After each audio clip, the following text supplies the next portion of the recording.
هي الحلقات تحفظني بآيات من القرآن، هي الحلقات تملأني بحب المصطفى العدنان، هي الحلقات تحفظني بآيات من القرآن، هي الحلقات تملأني بحب المصطفى العدنان، وأخلص نيتي دوما لرب واحد ديان بروح ملؤها طهر.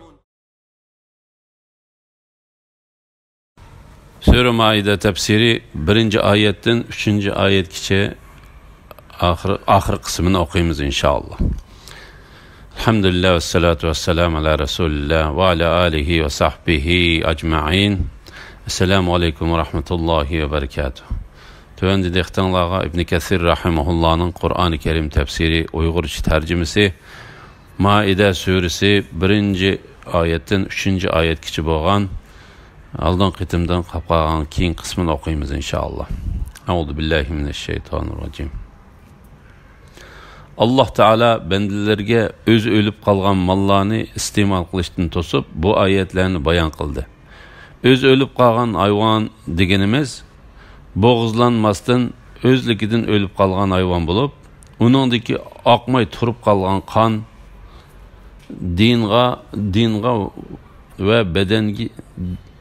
dinga va bedenge ziyanlıq bolğaçqa onu Allah Taala haram qılıb etdi. Lekin beliq özü ölüb qalğan hayvanlarının qatarına kirmeydi. Beliq boğuzlaş arqılıq yoki başqa sebepten ölüb qalsımı yana halaldır. Bunun delili İmam Malik Muvatta namlıq kitabıda, Abu Davud, Tirmizi, Nesai ve İbn Majah, İbn Huzeyme ve İbn Habib qatarlıqlar özlərinin kitaplarında Ebu Hureyre radiyallahu anhu'nun mundaq deganligini rivoyat qilgan. Peygamber aleyhisselamdan deniz suyu haqqida so'ralganda, uning suyu pokizlig'uchi suvdir. O'liki halaldir deb javob bergan. Cheketkimu tövəndə bayon qilingan hadisga asosan halaldir. Oyatdagi qondan aqqan oyatdagi qondan aqqan qon maqsad qilinadigan yoki eqib chiqqan qon degan oyatdami eqitilgan qon ko'z tutildi. Buni Ibn Abbas va Ibn Jurayr radiyallahu anhuma mundaq bayon qildi. Ibn Abu Hatem mundaq rivoyat qildi. Ibn Abbas'tan tal haqqida so'ralganda u yangla deb javob bergan. So'rg'uchilar u qon tursa deb turib olganda Ibn Abbas sizlarga harom qilingani eqitilgan qondir deb javob bergan. İmam Şafii İbn Umar radiyallahu anhudan Peygamber aleyhisselamning mundaq deganligini rivoyat qildi. Bizga 2 o'lik va 2 qon halol qilindi. 2 o'lik bo'lsa beliq bilan cheketkidir. 2 qon bo'lsa jigar bilan taldir. İmam Ahmad İbn Hanbal,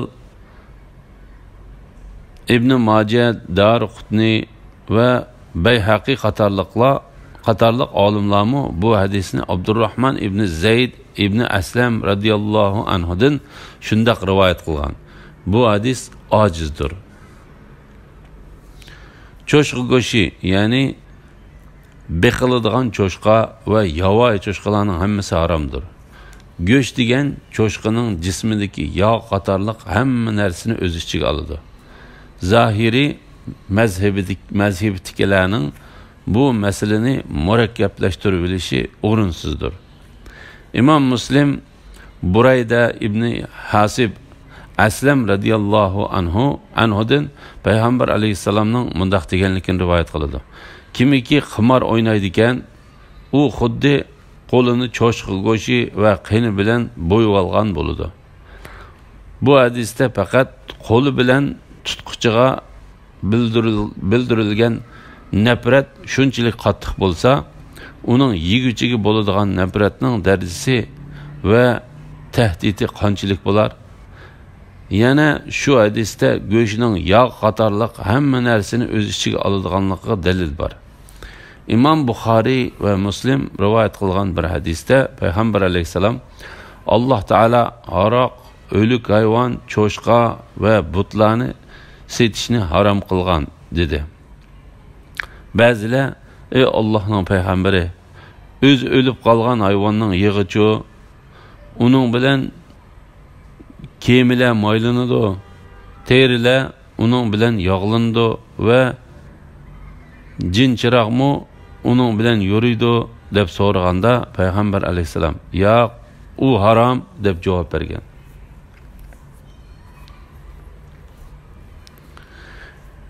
Yana İmam Buxoriy rivoyat qilgan bir hadisda Abu Sufyanning Rum podshohi Heraqlga mundoq deganligi rivoyat qilindi. Muhammad bizni o'zi o'lib qolgan hayvonni va qonni yeyishdan to'sdi. Allah'tan gayrının, yani butlarning nomi tilga ilinib bo'g'izlangan hayvon, yani Allah Teala'dan başkasının ismi tilga ilinib bo'g'izlangan hayvon haramdır. Çünkü Allah Teala özünün ismi zatını atab barliq hayvanlarni bo'g'izlashni vacip deb belgilagan. Şuna Allah Teala'nın ismidan başka but yoki her qandaq bir maxluqning nomini atab bo'g'izlasa, bundaq hayvanning go'shini bundaq hayvanning go'shining haromligiga bütün musulmonlar birlikka kelgan. Bo'g'ib o'ltirilgan hayvon, ya'ni qasddan bo'g'ib o'ltirilgan yoki tasodifiy bo'g'ilib o'lib qolgan hayvonning go'shi haromdir. Urib o'ltirilgan hayvon, buning ma'nosi Ibn Abbas va boshqalarning deganidek o'lib qolgan hayvonning go'shi haromdir. Urib o'ltirilgan hayvon, buning ma'nosi Ibn Abbas va boshqalarning deganidek to'qmoq yoki kaltak bilan urib o'ltirilgan, ya'ni bisi yo'q ig'ir narsalar bilan o'lgichi urilgan hayvonlarning go'shi haromdir. Qatada mundoq deydi. İslam kelishdan burunqi davrda arablar hayvonni kaltak bilan urib o'ltirib yeydi. İmam Buxoriy Adi ibn Hatem radiyallahu anhu'nun mundoq deganligini rivoyat qildi. Men ey Allohning payg'ambari, men to'mirni etib o'g'layman dedim. Payg'ambar alayhisalom, agar atgan to'miring hayvonning badanini teshib kirgan bo'lsa, uni yegin. Navoda to'mir yenichi tegib hayvonning badaniga kirmagan bo'lsa, u so'qilib o'lib qolgan bo'ladi, shuni uni yemagin dedi. Demek Peygamber Aleyhisselam'ın bu hadiside oğlaş niyeti bilen ok yoki zıxtek, uçluk yoki tığdek bistik bir narsa hayvanın bedeniga teshib kirib o'lgan bo'lsa, uning go'shi haloldir. U narsalar bedeniga kirmay yanch tegib o'lgan hayvanning go'shi haromdir. Bu meselede fiqh olimlarining fikri birdekdir. Egizden yıkılıp ölgen hayvan, yani egiz yerden düşüp ketip ölüp kalgan hayvanın go'shi haramdır. Ali ibn Abu Talha bu ayetning ma'nosi haqida Ibn Abbasning mundoq deganligini rivoyat qildi. Bu yerde deyilgan tog'dan düşüp ketip ölgen hayvandır. Bu vaqt Qatada mundoq deydi. Bu bo'lsa quduqqa düşüp ketip ölgen hayvandır. Hayvanlar tarafından üsüp öldürülgen hayvan, yani üsken hayvanın müngüzü boğazlaydıgan orunni yarı qilib, onundan kan çıkan takdirde mi, yanıla hayvanlar tarafından üsüp öldürülgen hayvanın go'shi haramdır. Yirtqich hayvanlar yerip öldürüp yiyen hayvanın go'shini yeyish haram qilindi. Yani şir, yolvas, yilpiz, böre yoki itga o'xshagan yirtqich hayvan hujum qilib ba'zi a'zolarini yegandan keyin shu sababdan o'lib qolgan hayvan gerçi bo'g'izlanadigan joyidan tishlanib qiyni oqqan bo'lsa-mu, barliq fiqh olimlarining birlikka kelgan ko'z qarashi bo'yicha uning go'shi haromdir. İslam kelishdan burunqi arablar yirtqich hayvanning qo'y yoki kalaga o'xshagan hayvonlarni yeb qoldirgan qoldiqini yeydi. Alloh taolo buni mu'minlarga harom qildi. Lekin yuqorqi 5 turlik hayvondan jini chiqmagan chaqda bo'g'izlaganlaringlar halol bo'ladi.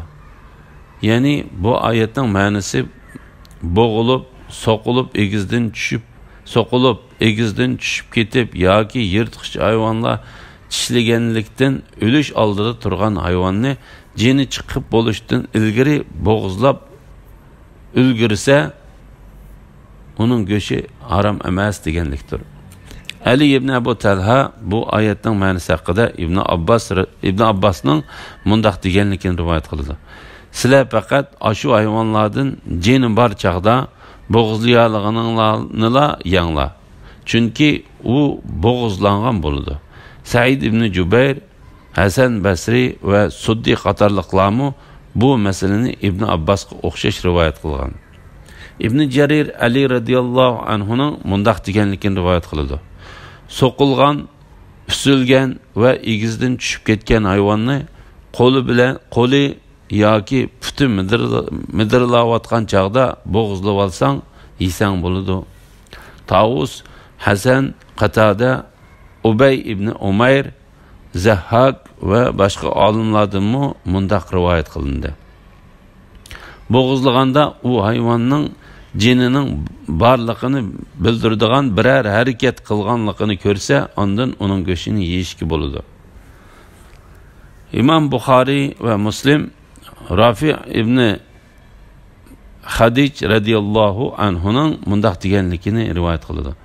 Men payg'ambar alayhisalomga: "Ey Allohning payg'ambari, biz dushman bilan urushga chiqqan vaqtlarimizda bizda pichoq bo'lmay qolsa, chorva mollarni qo'mush bilan bo'g'izlasak bo'lamdi?"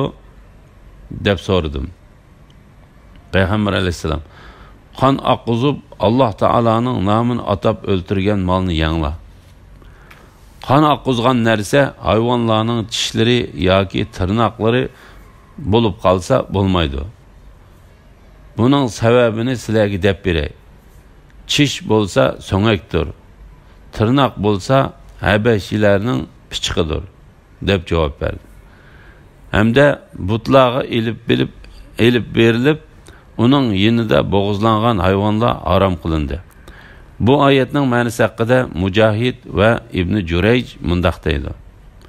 Butlar Kabe'ning atrofida tiklaglik toshlardan edi. Ibn Jurayj mundaq deydi. Kabe'ning atrofida 360 but bo'lib, islom kelishdan burun arablar shu butlarning oldiga kelib chorvalarini bo'g'izlashatdi. Butlarning Kabe'ga qarab turganlariga atab bo'g'izlagan hayvonlarning qonlarini chachatdi. Go'shini uzun yapaloq tilib butlarning ustiga yayatdi. Bularning mushunda qilganligini boshqa olimlar rivoyat qilgan. Shunga Alloh taolo mu'minlarni bundaq ishlarni qilishdan to'sib, ularni bu butlarning oldida bo'g'izlangan hayvonlarni hatto butlarning oldida bo'g'izlaganda Alloh taolaning nomini atab bo'g'izlagan bo'lsa-mu, u hayvonlarning go'shini yeyishni harom qildi. Bu Alloh va uning payg'ambari harom qilgan shirkka ilib boradigan ishlardandir. Chunki Alloh taoladan boshqasining nomini atab bo'g'izlagan narsaning harom bo'lganligi yuqorida bayon qilinib o'tildi. Pal o'qlari bilan pal ichish to'g'risida.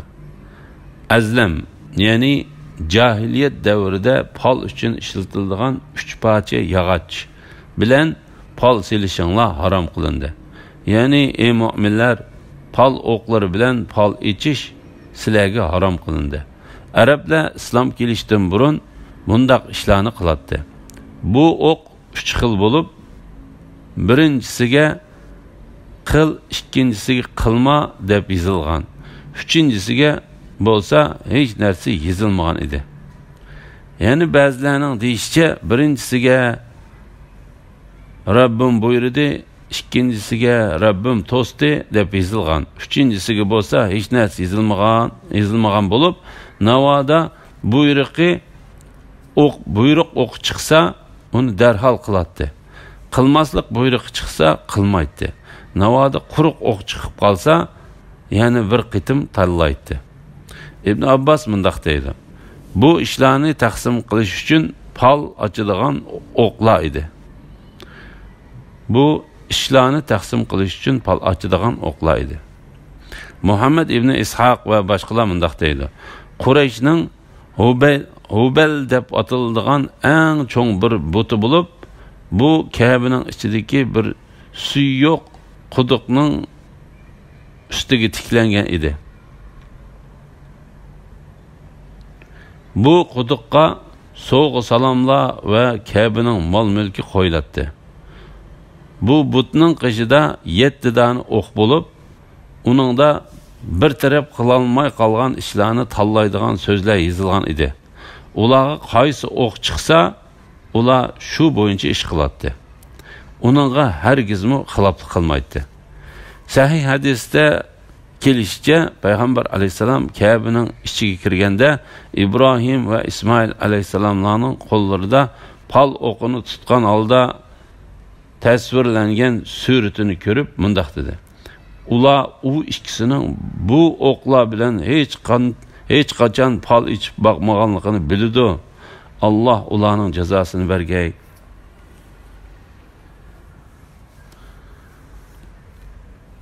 Azlam ya'ni jahiliyat davrida pal uchun ishiltilgan 3 parcha yog'och bilan pal selishinglar harom qilindi. Mujahid bu oyatning ma'nosi haqida mundaq deydi. U bo'lsa arablarning o'qlari Paris va Rumliqlarning o'shiqlaridir.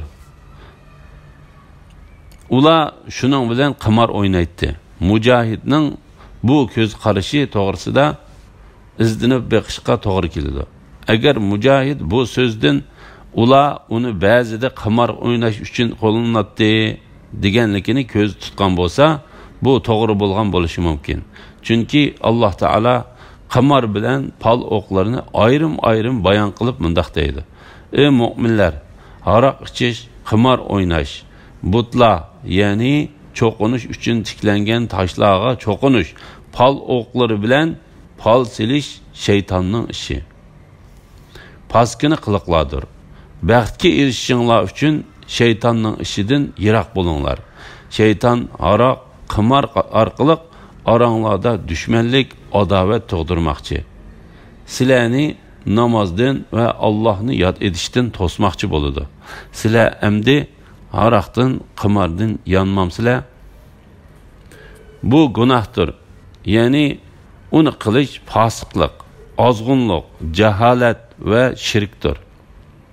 Alloh taolo mu'minlarni o'z ishlarida arsalda bo'lib qilib, nima qilishini bilolmay qolganda Alloh taologa ibodat qilib, qilmoqchi bo'lgan ishlarining ichidagi o'zlariga foydali bo'lganini Alloh taoloning tanlab berishini talab qilib, istixor silishga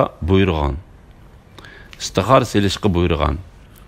Bu vaqtda İmam Ahmad, Buxoriy, Abu Davud, Tirmizi, Nasa'i va Ibn Majah qatorliqlar Jabir ibn Abdullah radhiyallohu anhuning mundaq deganligini rivoyat qildi.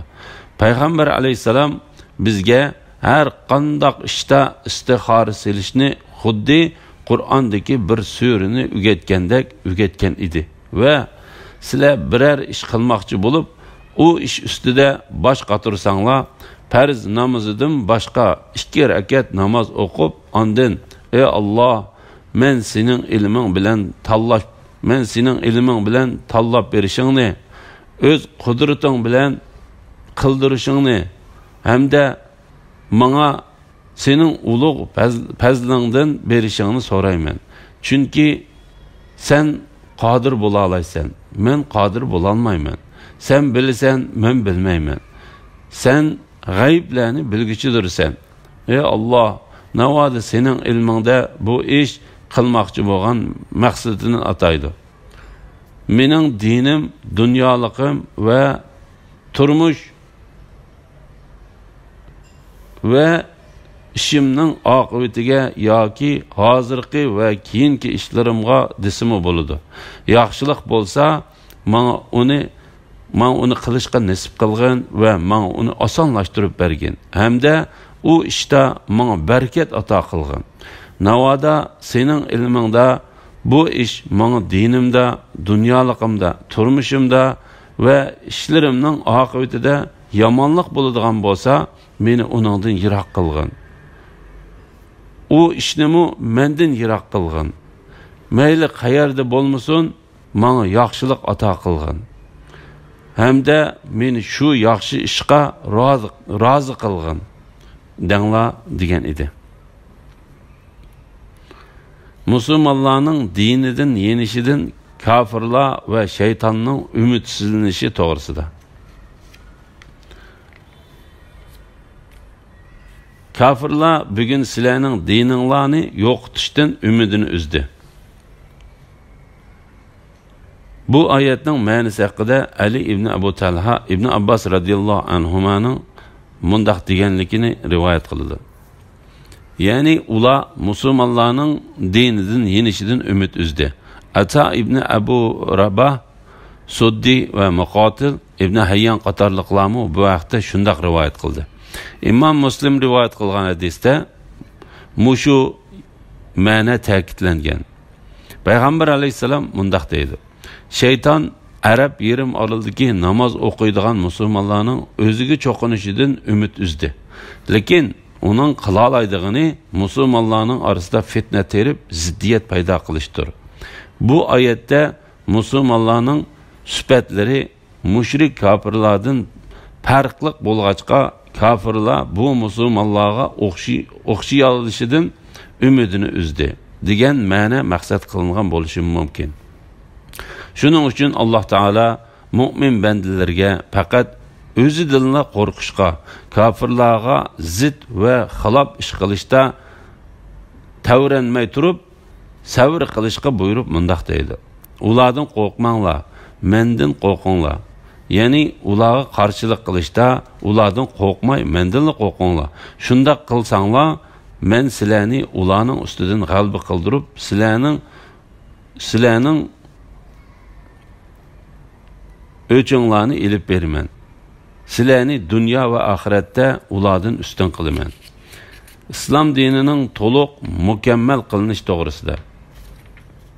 Bugun sizlarning dininglarni butun qildim.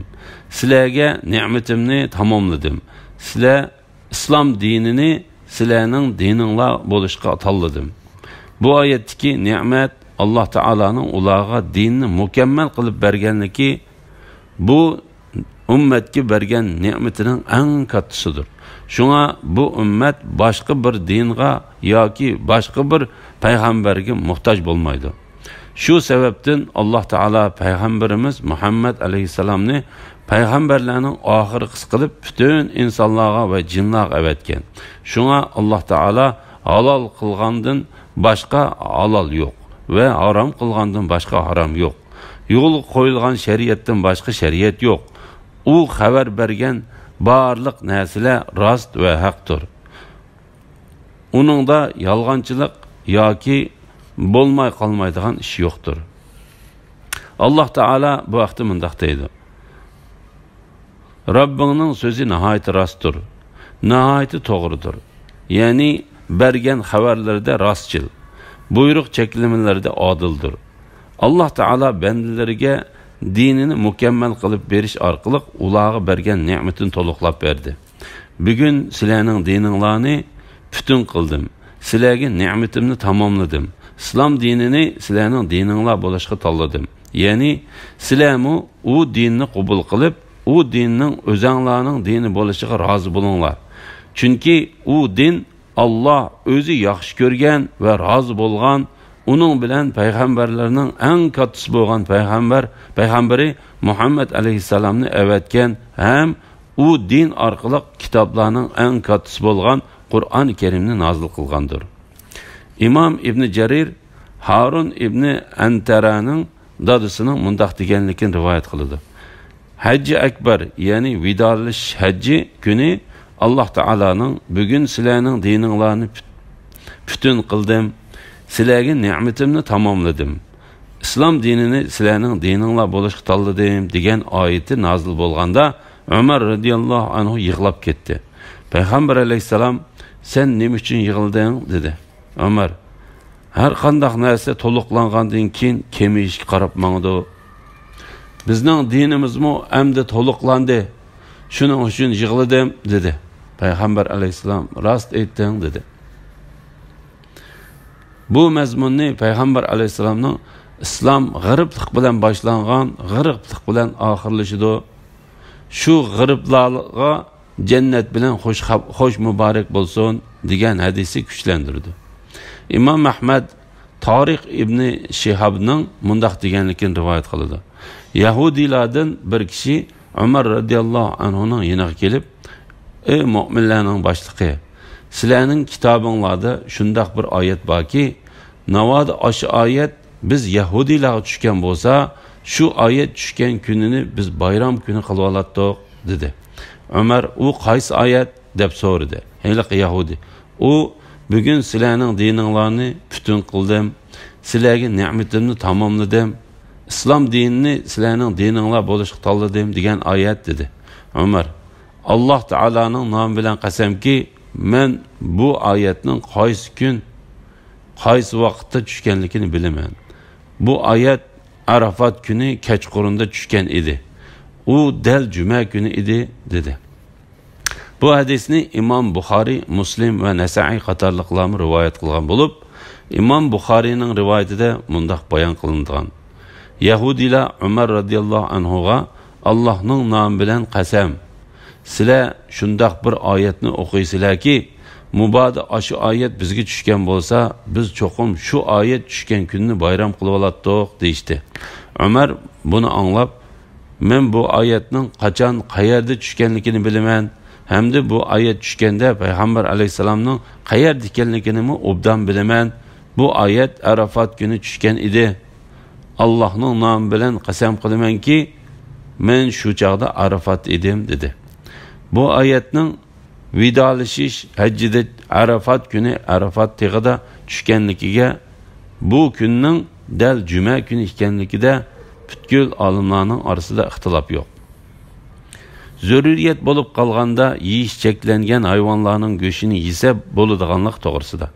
Kimiki açlıkı ilacısızlıktan günahını maksat kılmaslık haram kılıngan narsalarını yese, kimiki açlıkta ilacısızlıktan günahını maksat kılmasdan haram kılıngan narsalarını yese günah bulmaydı. Allah mağfiret kılgıcıdır, bendilerge nihayeti mehribandır. Yani kimiki ma'lum bir zörüriyet yüzüden Allah Teala yiyişini toskan hayvanlarının göşüden hayatını saklap kalgıdak yise buludu. Allah keçirgici ve rahmet kılgıcıdır. Çünkü Allah Teala aşu bendenin şunda kılışka mecbur bulup kalganlıkını bilidir. Şuna o bendenin çeklengen nersini yigenlikini keçirivitidir. İmam Ahmed ve İbn Hayyan İbn Ömer'den Peygamber aleyhisselamның mundaq deganligini rivayet qildi. Allah çekilgan günahlarning qilinishini qandaq yomon ko'rsa, Allah çekilgan günahlarning qilinishini qandaq yomon ko'rsa, ruxsat qilgan ishlarning qilinishini mu shundaq yaxshi ko'rdi. Yiyish cheklangan hayvonning go'shini yeyishda köplegen kişilerinin oyluğunadek, yiyigidek tamak tepilmay, kalgandın tartıp 3 gün yiyigidek tamak tepilmay kalgandın tartıp yiyigidek tamak tepilmay kalgandın tartıp 3 gün ötüşünü saklap şart emas, saklaş şart emas. Yiyigidek tamak tepilmay kalgandın tartıp 3 gün ötüşünü saklaş şart emas. Belki kaçan yiyiş zörür bolganda yisi boludu. İmam Ahmed Ebu Vakid Leysinin mundaq deganligini rivayet qildi. Bazı kişiler Peygamber aleyhisselamdan, ey Allah'ın peygamberi, biz qahatchilik yuz bergan joyda yashaymiz. Biz qandaq ahvol ostida o'lib qolgan hayvonning go'shini yesak bo'ladi deb so'ragan edi. Peygamber aleyhisselam ettigen ve akşamlarda tamaksız kalsanlar ve yigidek ot çöp tapalmay kalsanlar o'lib qolgan hayvonning go'shtini yesanglar bo'ladi dedi. Gunohni maqsad qilmasdan harom qilingan narsalarni yesa gunoh bo'lmaydi. Ya'ni gunoh o'tkazmagan holatda deganlikdir. Demak, Alloh gunoh ish qilmagan holatda och qolg'uchiga yeyish cheklangan hayvonlarning go'shtini yeyishga ruxsat qilgan. Lekin gunoh ish qilg'uchiga ruxsat qilinmadi. Gunoh ish qilg'uchiga ruxsat qilindi demagan. Bu haqda Alloh taolo mundaq deydi: kimiki o'z ixtiyoricha emas, ilojsizlikdan yuqorqi harom qilingan narsalardan hayotini saqlab qolgudek yesa, uningga hech gunoh bo'lmaydi. Haqiqatan Alloh nihoyat mag'firat qilguvchidir, nihoyat mehribondir. Bu oyatni gunoh ish uchun safarga chiquvchilarga bu ruxsat berilmaydi deguchilar o'zlarining ko'z qarashiga dalil qilib keltirgan. Alloh taolaning ruxsat qilishdan iborat rahmati gunoh ish qilguvchilarga qaratilmaydi. Alhamdulillah, Alloh shukrlar bo'lsin. Shuning bilan Maida surasining 1-oyatdan 3-oyatgacha bo'lgan oxirgi qismini o'qib bo'ldik. Alhamdulillah, Alloh shukrlar. Keyin qitimda Maida surasining 4-oyatidan boshlab davomlashtirib o'qiymiz inshaalloh. Assalomu alaykum va rahmatullohi va barakatuh.